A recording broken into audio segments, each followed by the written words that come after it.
We know our time horizon of 12 years. We have to apply a rate of return, and at 7.8%, we would need to be saving and investing. Hey everyone, Nick Nielsen, Certified Financial Planner. One of my all-time favorite questions is, am I on track? Some form of that. Hey, I'm 50 years old. I want to retire at 62. What do I need to do over the next 12 years to make that dream a reality? So I love to do this collaboratively on a whiteboard with our clients. This is not the end-all be-all, but this is a starting point. And I just wanted to share with you some of the mental steps that we go through to come up with what the number is to be financially independent and what the path looks like. So let's go through an example together. So first, we want to figure out how much we need to be saving on a monthly basis. So the first thing that we want to do is we need to figure out how much income we need to derive from our portfolio. So let's say that our goal is that we need $8,000 a month from our portfolio today before taxes. And let's assume we're dealing with a 50-year-old who wants to be financially independent in 12 years. And let's assume that inflation is 3%.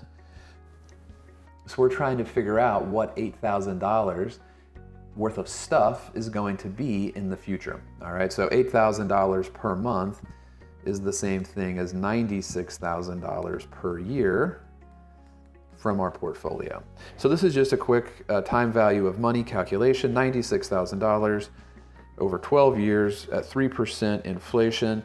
That's going to grow this to just under $137,000. All right, so that's step one.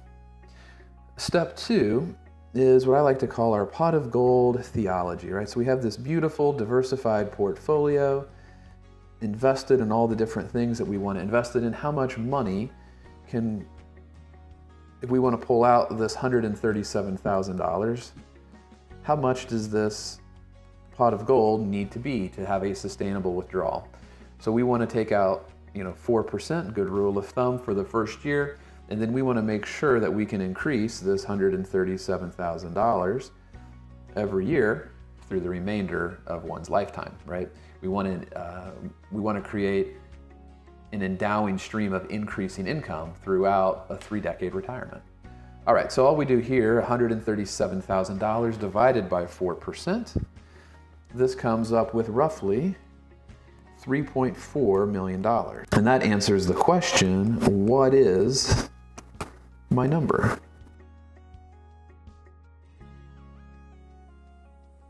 All right, so that brings us to step 3. What do I need to do between now and retirement or to become financially independent? So once again, we know that we have 12 years.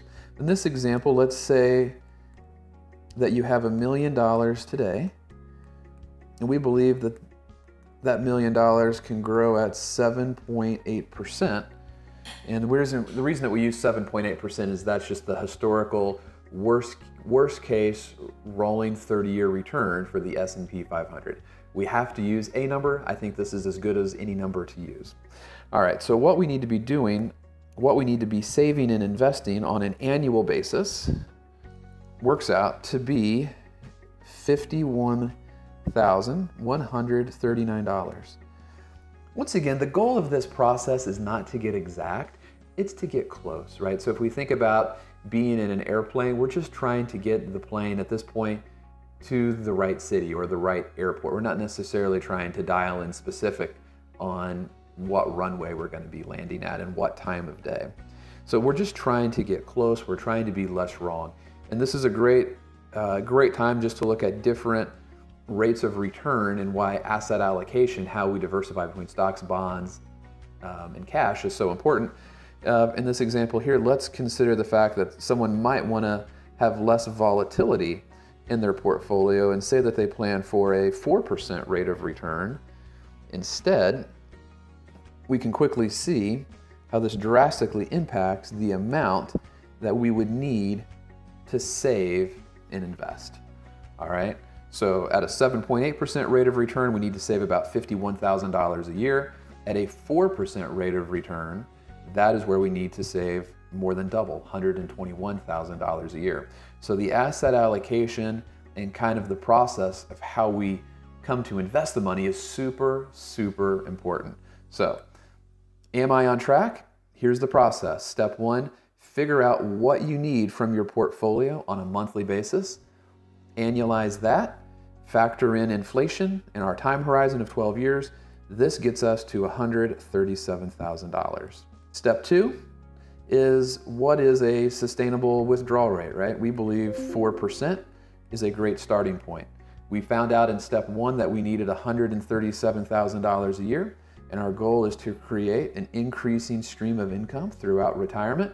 So what is my number at age 62? 137,000 divided by 4% gives us roughly $3.4 million. And then the final step is figuring out how much we need to be saving and investing on an annualized basis.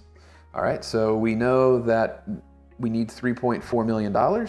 We know our time horizon of 12 years.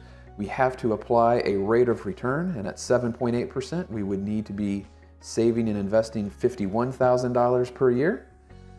As an alternative scenario, if we wanted less volatility along the ride and we wanted to invest the money in lower volatility asset classes, maybe we shoot for a 4% return, we would need to be contributing a much larger amount of $121,000 a year.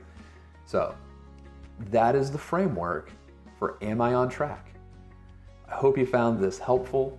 We love going to the whiteboard and solving questions for clients just like this in real time. If you found this helpful, we think the very best thing that we do is our Dollars and Diagrams newsletter that comes out every Saturday morning at 9 a.m. Eastern. It's going through real life case studies just like this one. Please subscribe, it means a lot to us. Thanks for watching the video.